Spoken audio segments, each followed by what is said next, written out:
Bonjour à tous et bienvenue dans la présentation de cette vidéo sur notre dernière stratégie, la Crisus Plus. Je vais d'abord vous expliquer brièvement ici et nous ferons dans une prochaine vidéo fameux test également de fonctionnalité euh, sur une roulette pour les colonnes et pour les douzaines. Alors, la stratégie Crisus Plus, c'est quoi? Alors, je ne vais pas entrer trop dans le détail de la technique. Pour ça, je vous renvoie à la littérature, soit sur le Discord, ou vous pouvez voir des vidéos. D'ailleurs, moi, je me suis inspiré d'une vidéo qui a été créée par Betnac, qui est quelqu'un qui a un site Discord et qui teste beaucoup de stratégies. J'apprécie beaucoup ses vidéos pour sa franchise et sa transparence. C'est quelqu'un qui démystifie aussi les fameuses techniques qu'on vous vend, Graal, absolu, et voilà, ce qu'il appelle, il a fait une super vidéo sur le sujet, ce qu'il appelle les vendeurs de rêve, entre guillemets, et qui démontre que, ben voilà, il y a 99,9% d'arnaque quand on vous vend le Graal en vous disant que technique va bien fonctionner. Donc, il a fait une super vidéo sur cette stratégie Crésus que je trouve très bien faite. Et d'ailleurs, c'est sur base de cette vidéo que j'ai eu envie de l'implémenter parce que ben, je la trouve, comment dirais-je, j'adore sa philosophie dans le sens où elle est un peu basée sur, sur les mathématiques et sur les probabilités euh, en tout cas, qui montrent que dans une certaine situation, on a un avantage. Alors, je vous renvoie effectivement de nouveau vers cette vidéo pour comprendre comment fonctionne la Crésus. Euh, Ici, moi, je l'ai appelé Crésus Plus. Pourquoi? Parce qu'il faut savoir que la Crésus est une stratégie qui fonctionne sur des champs simples binaires. Donc, ce que j'appelle ben, les couleurs, rouge, noir, even odd, pair, impair, voilà, high and low. Donc, les chances, les mises où vous avez du 50-50, si on fait fraction, bien sûr, du zéro permanence. Donc, en fait, à la base, et très brièvement, cette stratégie recherche un équilibre. Au bout d'un certain nombre de spins, qui est de 11-12 spins, on regarde et on cherche à avoir un équilibre entre, par exemple, le rouge et noir. Quand vous avez cet équilibre, mathématiquement, pardon, mathématiquement, vous allez voir que dans tous les cas possibles de ce qui pourrait sortir, ben, il y a plus de chances, entre guillemets, d'aller vers un déséquilibre que de revenir vers un équilibre. Donc, vous avez du 50-50 à un moment donné. Si vous avez 50 rouges, 50 noirs, vous allez prendre le coup suivant, ben, ce sera d'office, à l'exception du zéro, ce sera d'office un rouge et un noir. Et donc, vous allez avoir un déséquilibre. Et quand vous analysez à ce moment-là toutes les possibilités, il y a beaucoup plus de chances mathématiquement, théoriquement, de revenir, de s'éloigner, de garder le déséquilibre que de revenir encore une fois à l'équilibre. Et ça, c'est d'autant plus vrai que si vous jouez une, deux, trois fois, quel nombre de numéros que vous regardez, euh, euh, comment dirais-je, augmente. Alors, ici, je résume en très bref. Donc, je simplifie un peu les données, mais il y a une très belle vidéo qu'il a faite sur le sujet. N'hésitez pas à aller la voir. Alors, comme j'ai dit, ça s'applique malheureusement ou heureusement, enfin, ça n'a pas d'importance, c'est pas ça que je veux dire, mais ça s'applique aux champs simples. Or, nous, ici, dans la coldose, on est sur des stratégies basées sur les douzaines colonnes.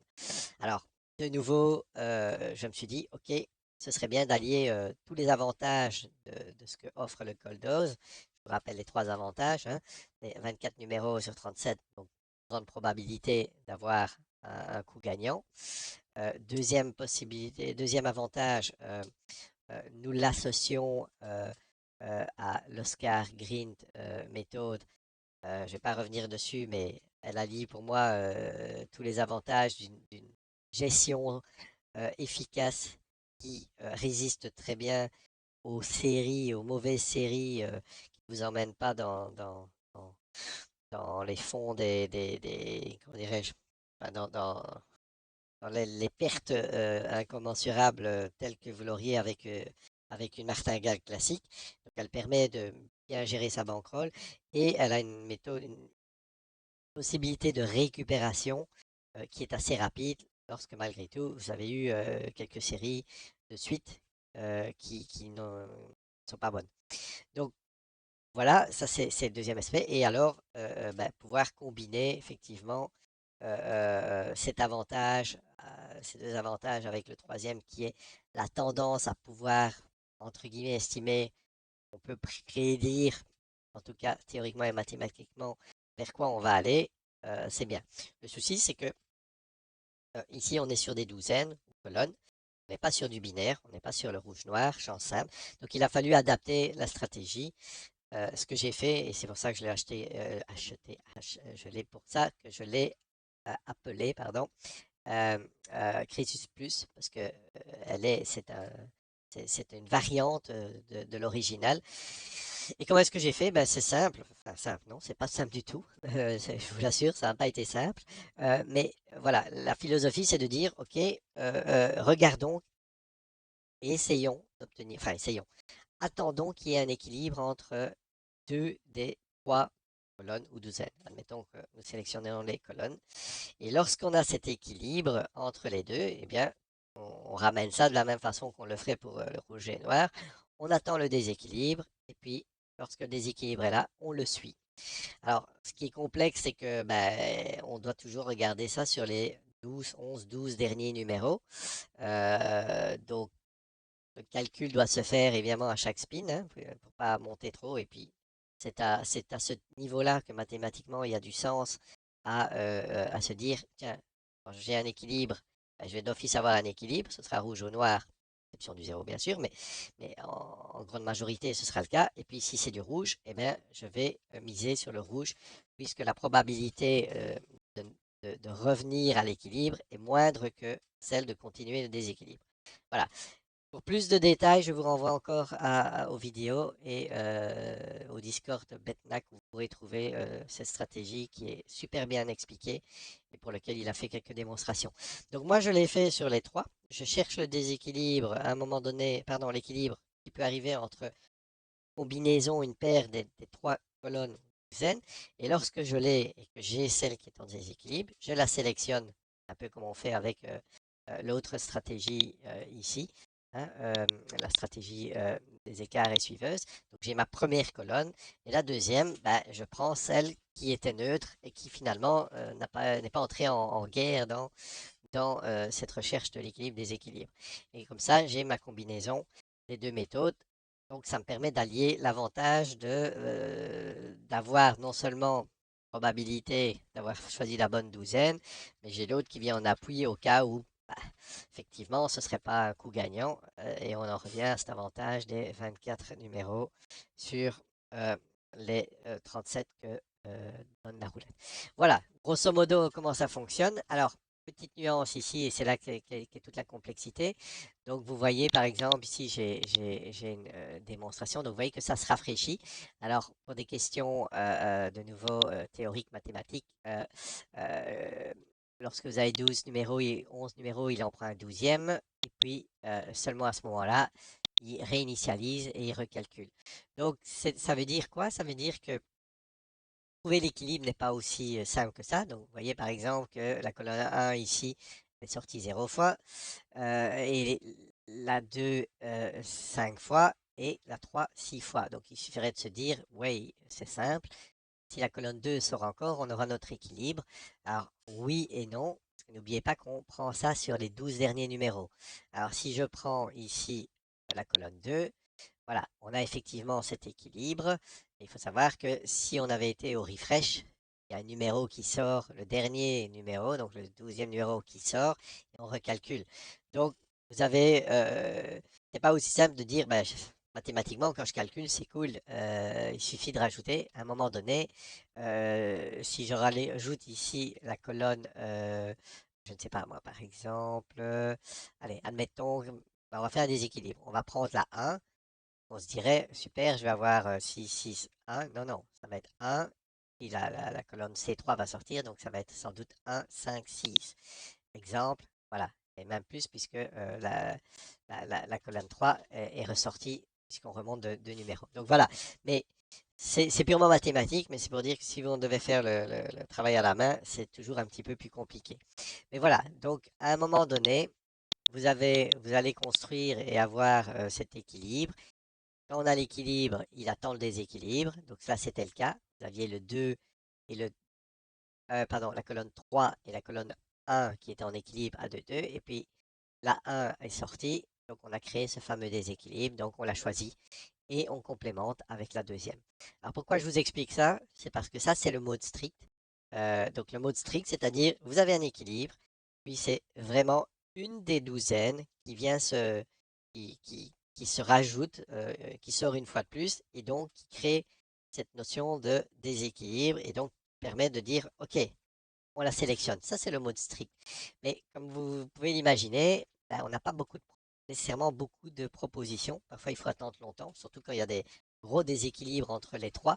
Et donc, j'ai rajouté quand même le mode ici étendu, qui permet, comme je l'ai expliqué juste avant, de dire que c'est pas nécessairement quand il y a un équilibre et que on rajoute un nouveau numéro qui crée le déséquilibre. Le déséquilibre, quand il y a un équilibre, peut se créer par le fait qu'il y ait un des numéros qui sortent lorsque on recalcule les 11, 12 derniers chiffres.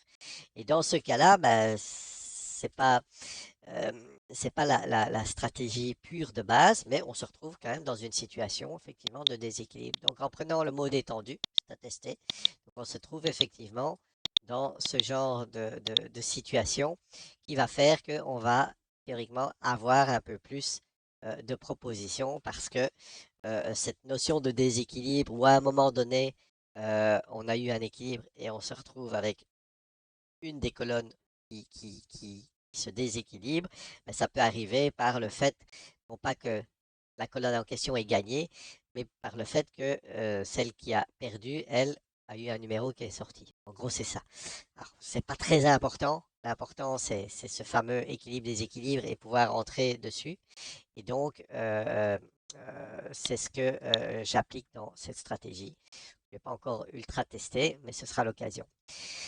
Voilà, beaucoup d'explications, mais je pense que c'était nécessaire. Dernière petite chose qui a son importance aussi, c'est une stratégie très particulière puisqu'effectivement, il y a des refreshs qui se font. Euh, Comme les refreshs ne se font pas, entre guillemets, à n'importe quel moment, et surtout lorsque vous êtes dans une phase de mise, vous ne pouvez pas faire un refresh, juste au moment où on dit, tiens, j'ai une proposition, et puis clique, je fais un refresh complet. Cette stratégie ne peut pas être jouée en colonne, douzaine simultanément. Pourquoi? Ben parce que chacune a son indépendance vis-à-vis du refresh et surtout dans quelle situation se trouve-t-elle, colonne ou la douzaine, au moment où on refresh. Donc on pourrait avoir très bien une proposition en colonne et pas en douzaine, puis avoir au coup suivant la douzaine qui vient avec une proposition, alors que la colonne, elle, est en mode refresh. Et donc, euh, comment dirais-je, remodifie le calcul de tous les chiffres.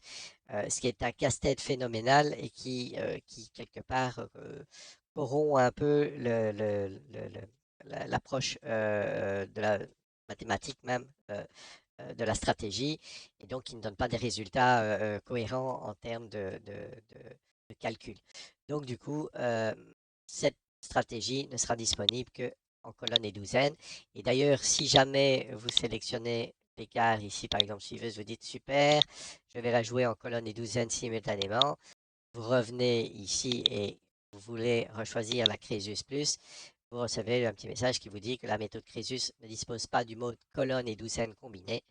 Le mode colonne a été sélectionné par défaut, donc faites attention. Voilà, il faut alors, si vous voulez reprendre autre chose que colonne, il faut venir la sélectionner ou sinon il la reprend par défaut.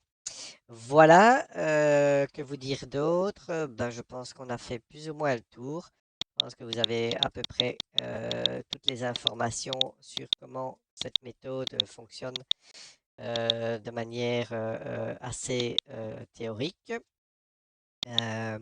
Voilà, et que ici, alors je suis en mode étendu, on a un équilibre, donc le prochain coup devrait être un signal. Voilà, on a le signal sur la C1 et C2 puisque celle-ci est passée en déséquilibre et on estime qu'a priori, elle va performer. Voilà, je vous invite à la prochaine vidéo qui sera celle de démonstration. Merci pour votre attention et à très vite.